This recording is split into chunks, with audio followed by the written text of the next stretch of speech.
Good afternoon guys, Zailin Lamis here. Okay, so ngayon we are going to review my 1 year ownership of my Winner X Premium. So this is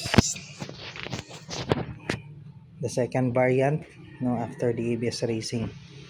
So the only difference is the color scheme at yung decals. So yun lang yung difference nito sa ABS Premium. So yan.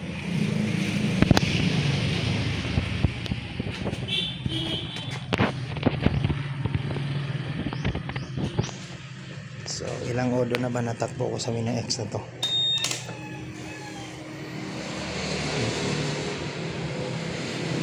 Ito lang. Ayan. Ito. So natakbo ko to siya. Natakbo ko siya is 11,152 kilometers for 1 year. Nabili ko to nung March, no? So accurately 1 year and 1 month na tong motor sa akin. So ito yung mga upgrades na ginawa ko sa Winner X ko. Ganyan.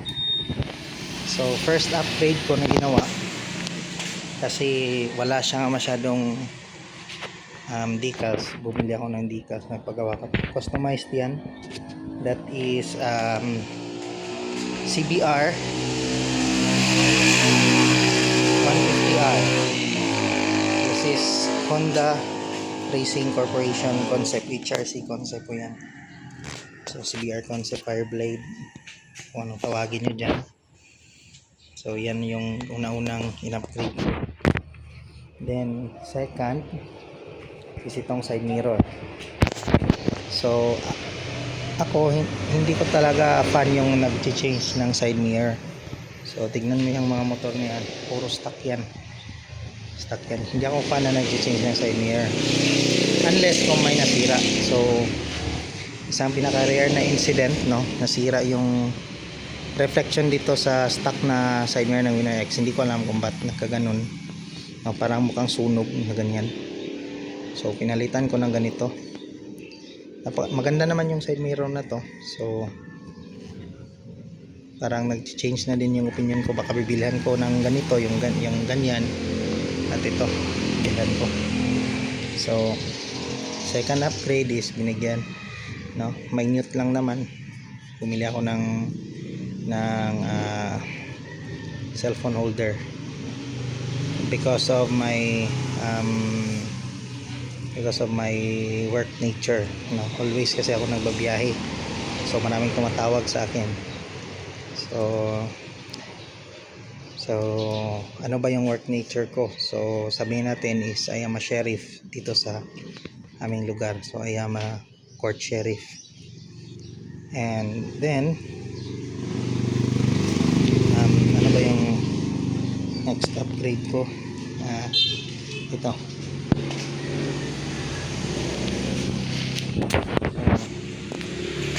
Full system exhaust, Akrapovic M1, and then titanium na pipe. Hindi ko alam kung titanium ba yan, totoo ba yung titanium, pero 1 year na yan sa akin. So hindi pa siya nagra-rust. Hindi 1 year, mga let's just say mga 6 or 8 months na yan sa akin, hindi pa nagra-rust yan. So maganda yung quality kasi yan, no? Walang rust yan, walang rust. So maganda yung quality. Tapos yung motor na to pala is naka-remap na po to. This is not 15 horsepower. So ito po ay 18.9 to be exact yung horsepower nito, no? Kaya mababa yung fuel consumption nito kaysa sa stock. Then ano pa ba, pinalitan ko ng beast tire. Mas malaki to, mas malaking gulong to, 130 by 70 by 17, mas malaki to. So pinalitan ko lang ng piece tire. Tapos yung last upgrade ko is yung muna natin.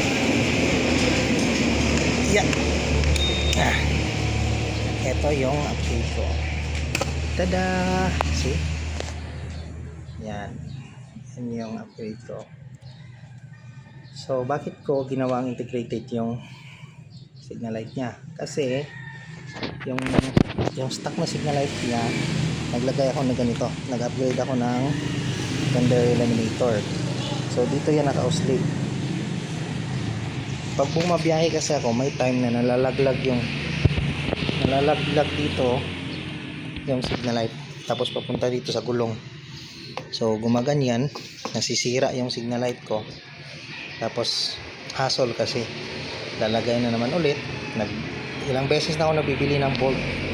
Okay, tinalagyan ko pa ng glue dyan, nalalaglag talaga. So bumili na lang ako ng integrated na stoplight para wala nang hassle. Then ito, Shopee lang to lahat. So Honda na lever, stock lang po to. Yung mga brake master yan, stock lang po yan kasi maganda naman yung stock. So wala akong problema. I-change na ako ng levers. So maganda naman, functional naman yung lahat. So yun lang ang upgrade ko sa Winner-X.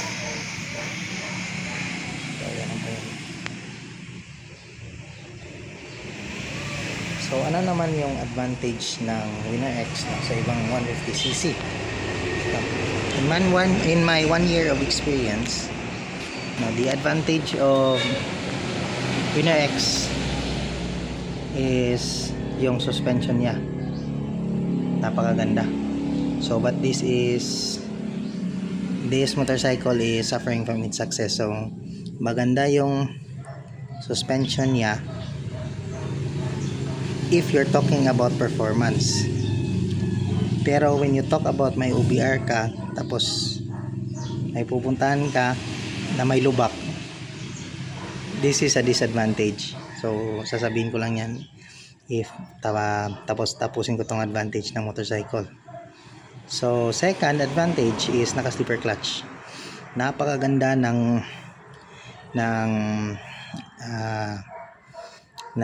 engine brake niyan, no? At smooth yung pag-transition mo ng mga gears. So napakaganda talaga, no? Always nagre-rev match ako. Ang ganda ng rev match ng motor pag nag-rest. Very smooth yung yung changing ng gears mo talaga. Napakaganda. So plus yan. So pangatlo is the brakes, no? Napakaganda ng brake ng Winner-X, no? Napakakapit, no? At napakaganda talaga, especially sa corners, no? Combine mo yan with the i-combine mo to with the engine brake and the brakes. Napakaganda talaga ng stopping power ng Winner-X. Smooth, no? At malakas. Then fourth is kung stock, yung fuel consumption talaga is the main reason talaga, no, kung ba't binili ko yung Winner-X na to. Kasi ako conscious talaga sa fuel consumption. Tapos nakita ko yung 50 kilometers per liter sa papel. So bakit hindi ito yung pipiliin ko? Napaka-tipid naman ng gasolina nito. So trinay ko, no? Yung nakuha ko nung stock, tumatakbo ako ng 100, no? Let's just say 90 to 100 kilometers yung takbo ko, average speed. Pumapalo po siya ng 51 to 50. Ganyan katipid ko yung Winner-X, no? Pumapalo po yan ng 51 to 50 kilometers per liter. Ang takbo niya is 90 to 100, no? Napakatipid. So ito, naka-remap na to. Ang horsepower niya is 18.9 to be exact. Yung fuel consumption niya is 39.5 point something yung liters. So tignan muna natin ulit kung ilan. Accurate yung fuel consumption na linalagay ng next din dito eh. Almost same yung trinay ko sa gasolinahan namin. So ito, ang tinakbo kong non-trip A is 825.1.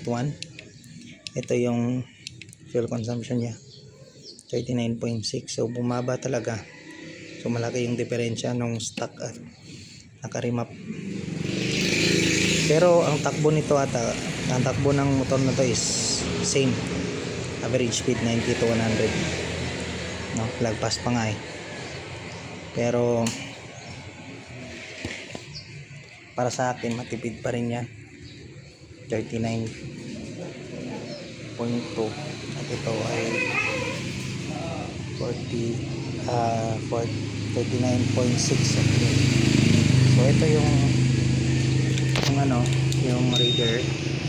Pag ang average speed mo niyan is 90 to 100, patayin po yan ng gasolina, nasa at least 42 to 39.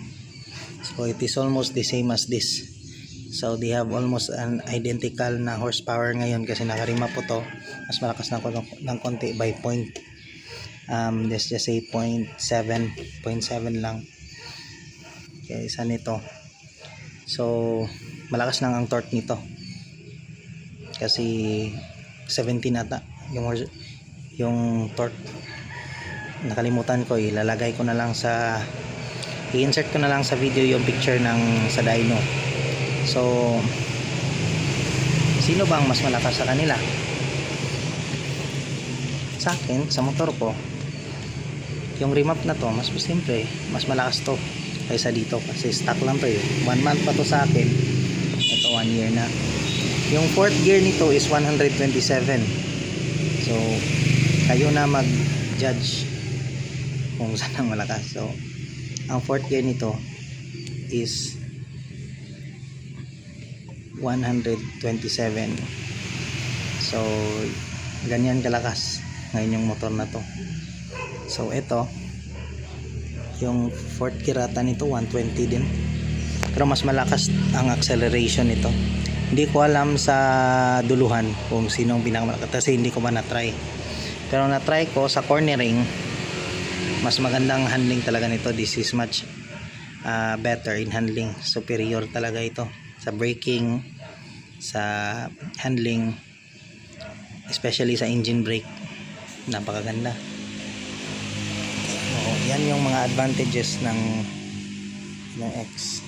So what about the disadvantage sa Winner X na to?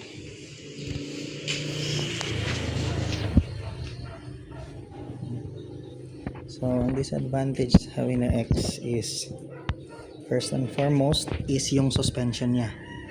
So it is an advantage and disadvantage.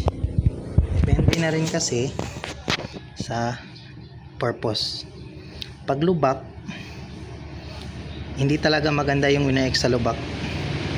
So frankly, sa akin lang, this is my own perspective hindi lahat, no, dahil depende na po rin sa kanila.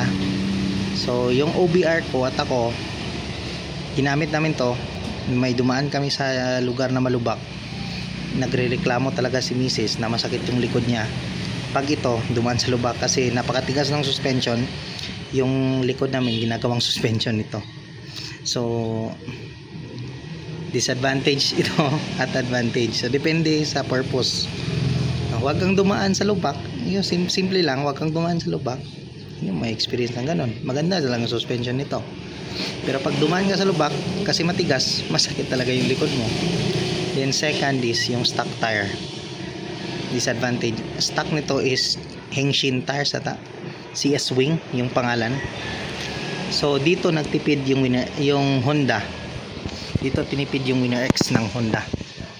So kaya siguro na mas hindi siya pricey sa ibang motorcycle, unlike sa ibang 150 kahit naka ABS, but still cheaper because sa tires siguro doon sila bumami. So maganda naman yung CS Wing, no? Ang review ko maganda siya, makapit naman, sa dry tires, dry roads. Pero pag wet roads, hindi ko talaga recommend yun kasi madulas talaga sa tulad ng flash, no? Kapag sa wet, mano din yan, hindi din yan makapit, slippery din yan. Pero hindi tulad nung sa C-Swing na grabe talaga yung worst talaga yung kapit ng handling ng gulong na yun pagbasa. So kaya pinalitan ko ng ganyan kasi matagal-tagal na rin. So hanggang malayo pa pinalitan ko na lang kasi ayaw ko talaga nung C-Swing. Maganda naman yun sa dryer lang, pero sa wet hindi ko talaga recommend. So yun yung pangalawang disadvantage niya. Then the third disadvantage sa motor na ito is twitchy yung throttle response. Kapag nasa low gears 1, 2, napaka twitchy talaga ng throttle response niyan. Malit lang na piga mo, parang gusto niya nang lumipad agad, yung gusto niyang umarangka agad. So galit palagi yung makina niyan pag nasa lower gears. So yun ang pinaka ayaw ko talaga sa kanya, kasi muntik na akong nabangga noon nung nasa traffic, no? Kasi hindi ko pa kasi kabisado yung ugali ng motor nito nung pag release ko ng clutch, bigla siyang gumanon. Buti na lang agapan ko, hindi ko nabangga yung nasa harapan ko. So ganun twitchy yung throttle response ng motor. So depende na din sa inyo, sa perspective nyo, pero sa akin disadvantage talaga pag ganyan, kasi hindi naman ako laging nakawalwal, especially pag may angkas ka. Pag hindi talaga kakapit yung angkas sa'yo, may chance talaga na malalaglag siya. So napaka twitchy niyan. So yun lang guys ang review ko sa Winner X. So next ko na video, try natin na mag-record ng naka-drive tayo nito. So ito guys, nakalimutan ko, advantage din to itong charging port na to, kasi yan, type A na yan, salpak mo na lang diretso yung cord mo dyan, makaka-charge ka na. So dito, punta dito, so mabilis lang. So advantage din yan pala. So yun lang guys. So this is my review after 1 year na ginamit kong Winner-X, no? So next ko na review, try natin i-review tong Raider, and hopefully sa December kukuha ako ng Sniper, makukumpleto na yung underbone ko. Meron akong binibuild na Fury 125, yung first ko na motor, street GP yon. So i-review ko din doon kung anong mga upgrades na ginawa ko. Hopefully we will finish the motorcycle on September, kasi marami pa akong binibiling piyesa. So hindi ko pa kasi na-assemble yung motor kasi rini-repaint pa lahat, yung chassis, yung fairings, no, yung tipos niya. Marami akong ginagawa sa Fury. So hopefully matatapos namin yun sa September, lahat-lahat ng parts na gusto kong binili, ibili doon, masalpak na lahat, kasi malaki-laki din yung halaga na ginamit ko, no? So ito yung sa ngayon, ito yung mga motor namin. Yung dalawang yan, ilasaw ko yan, ito sa akin. May Winner-X, may Fury pa akong binibuild. Pero ang ginagamit ng asawa ko noon may ADV din. So hopefully next video, no, ito, then by September makaka-review tayo ng binild ko na Fury 125 na Street GP. So next sa December baka makabili ako ulit ng Sniper, kaya review din natin. So shout out pala sa TRC, no, lahat ng biniling parts ko sa Fury naka TRC Racing ko yun. So tignan natin bili man natin yung lahat. So ito is street GP ko din to. So TRC parts din sana. So ito sana TRC din. So nagantay-antay lang tayo. So that's it for today, ladies and gentlemen. So please subscribe, no, para makagawa tayo ulit ng mga videos ganito. So salamat po.